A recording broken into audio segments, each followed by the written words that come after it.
Good morning guys दिनैनि भिडिअआव नोंथांमोना नुनो मोनगोन जे बर'फोरखौ एक्चुअली सोर फानदों बेनि गुबै रेसपन्सिबिलिटिया सोर लोगोसे एनडिबिफोरनि आरो बिथांमोनखौ लानानै सोर पलिटिक्स गेलेमारदों दिनैनि भिडिअआव बिनि सोमोन्दै नोंथांमोना मिथिनो मोनगोन लोगोसे गासैबो बर'नि दल संगठनफोरखौ एरायनानै सोर दैदेनगिरिया हारसिङै मोसा पलिटिक्स खालामगासिनो दं आरो बेजों जोंनि बर'फ्रा माबादि खहा जानो थांगासिनो दं आरो हारिनि थाखाय थैसोम थांसोम नांबोनाय जोहोलाव एनडिबि आदामोनखौ रोखा रग' थगायनायनि गुबै रेसपन्सिबिलिटिया सोर थगायदों बिनि सोमोन्दै रोखा नोंथांमोना बे भिडिअनि गेजेरजों मिथिनो मोनगोन। गिबियावनो नोंथांमोन बयखौबो आंनि बे गोदान भिडिअआव बरायग्रोबाय लोगोसे आसा खालामो इसोरनि नोंथांमोन बयबो मोजां दं। स' भिडिअखौ जागायनायनि सिगां मोनसे खोथाखौ आङो बुंग्रोनो सानदों जाय बे फेसबुक पेजआव रिल्स बानायो बेखौ हमनानै जे साजा होनाय जादों अभारद्राय जाखाबायमोन।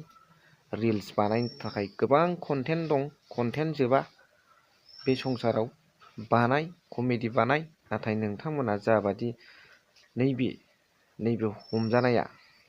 बेनि नामखौ बुंला आं नोंथांमोना मिथिखासिगौ जोबोद मोजां जादों। जायफोर हमदों गामियारि आफाद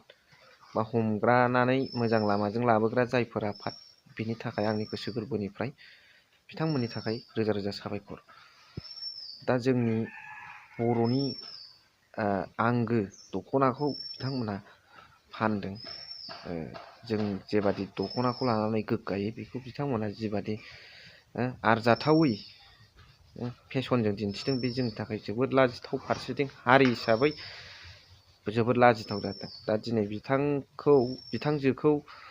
मोनसे मिटिंनि गेजेरजों सोलायनायनि सुबिदा होबाय, जाबाय गोजोनथोंसै जायफोर बेफोरबादि मिटिं खुंदों खुंग्रा आफादनिसिम आंनि गोसो गोरबोनि साबायखर। स' अब्ला जोंहा फैदो जों बर'फोरखौ सोर रोखा थगायदों आरो दिनै लिडार जानो थाखायनो आरो थाखानि लबाव दिनै हारिखौ माबादि सोर फानदों।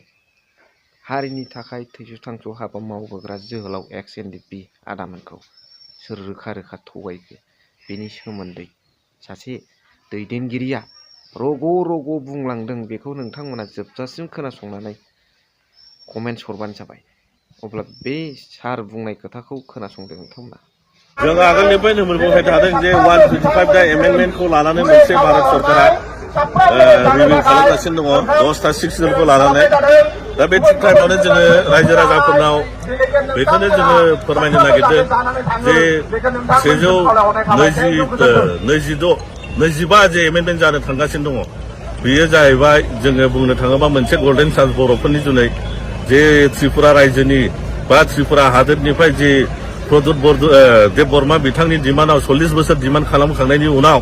मोनसे भारत बर्षआ 6 सिडुल दा गथै नर्थ इस्टनि 6 सिडुलखौ रिभिउ खालामनो थांगासिनो दङ आरो लोगोसे बियो रायजो सभायाव अलरेडि पास जाखांबाय। दा फैगौ फेब्रुवारि दानसेयावनो फार्स्ट सेसनाव पार्लामेन्ट सेसनाव मोनसे गोदान रोखोमै जों लुबैनाय बादि मोनसे 6 सिडुल जानो थांगासिनो दङ। थिग बे टाइमावनो नोंथांमोननि सिगाङाव जों बेखौबो फोरमायनो सानो जे थांनाय समाव प्रमद बर' बिथाङा गाव निजा बबेयाखै खुस्रा तैयार खालामनानै मोनसे मेम'रेन्डाम जों मिथिनाय मथे आसाम सरकारनि मामा थोननाय बादि मोनसे मेम'रेन्डाम हैनानै दङ। जुदि बे मेम'रेन्डाम मथन जुदि जानानै फैयोबा जोंनि काउन्सिला 6 सिडुल मर्यादा थानाय नङा। बिटिआर होननाय मुङै जोङो मोनसे जेनेरेल काउन्सिल सिङावसो थानांसिगोन। नोंथांमोना नायनो हागोन, नोंथांमोना बिटिआरनि दफाफ्राव बबे जायगायाव 6 सिडुला बा बबे जायगा बबे दफा नाम्बाराव जोंनि 8 सिडुला थाफिनगोन होननाय लिरनाय दङ। बेवहाय मुथे दोंसेल' लिरनाय दङ जे जोंनि बिमानि रावा आसामनि एस'सियेट अफिसियेल लेंगुवेजल' जागोन होननाय लिरनाय दङ। दा बेफोरखौ लानानै जोङो सालिजारि खालामनांगौनि सम जाबाय रायजो राजाफ्रा जे जोङो जेनेरेल काउन्सिलाव थांफिननांगौब्ला मा अबस्था जागोन। दिनैहाय नोङो दार्जिलिं लादाख बिसोरहा जेबो स्टेटास गैया, ना 5 सिडुल ना 6 सिडुल। दा जायनि जुनै जोङो होनदों जोंनि मोनखानाय 6 सिडुल थामोनथा जे 6 सिडुलखौ जोङो फोसाबनानै लानांगौसो। नाथाय बिथांमोना होनदों जे बे सिक्सडुलखौ नाङा बिटिसिखौ नाङा जोंनो बिटिआरखौ नांगौ जुदि बिटिआरआ जामारबायब्ला हमना लादो सिक्सडुला गैला अब्ला बिटिआरआ मोनसे जेनेरेल काउन्सिलसो रायजो राजाफोर बेवहाय जेबो आयेननि अब्लिगेसन गैया बेयाव आर्टिकेल नाम्बार गैया जायनि जुनै जोङो रायजो राजाफोरखौ जोंनि बर' खमसे खम ट्राइबेलफोरखौ जोङो सिरि मोननो थिनदों जे नाय बिजिरनो नाय बे पिरियडआव 125 दा एमेन्डमेन्ट सोलिगासिनो दङ फैगौ फेब्रुवारि दानाव बे जिनिसा संबिधानिक मर्यादा जानो थांगासिनो दङ जायनि जुनै जोङो दाखालि बिदोंमोन प्रमद बर'नाव नोंथां हैनाय मेम'रेन्डामखौ खोन्था मानोना बे मानसिखौ फोथायजाया थांनाय बारनि बिटिआर रेकर्डआवबो सोरनोबा देखाया मारैनो साइन लाहोदलाबायनानै दिनै बे बिपदआव गोग्लैबायजोब्बाय जोङो दा ओंखायनो जों फोथाया जों होनदों एबसुनि प्रमद बर'नि मेम'रेन्डामा मा लिरदों बेखौ जोंनो पाब्लिकलि खालामनांगौ जों जोंनिखौबो पाब्लिकलि खालामगोन मानो दोनखोमानायनि बाथ्रा फैनांगौ जोङो होनदोंसोमोन प्रत्येक दल संगठना मिलायनानै अल जाति माने कमिउनिटि लिडारफोरखौ लानानै सिभिल ससाइटिफोरखौ लानानै जों क'क्राझाराव सावरायनांगौमोन जे जोङो माबादि सिक्सडुलखौ जोङो लामारनो नाथाय बेखौ खालामालासे जोंनि आदा प्रमद बर' एमु टेमगाङा दिल्लीयाव हारसिंनो मेम'रेन्डामखौ हैखोमानानै दङ बेखौ पाब्लिकलि खालामनांगौ जों दिनैबो डिमान्ड खालामो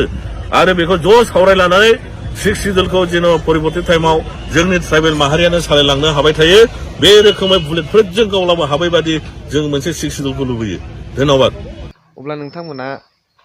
गासिबो खोथाखौ खोनानो मोनबाय बेनि गुबै रेसपन्सिबिलिटिया सोर बेखौबो मिथिनो मोनबाय स' कमेन्ट बक्सनि गेजेरजों नोंथांमोनाव आरो माबा मोनसे दंबावोब्ला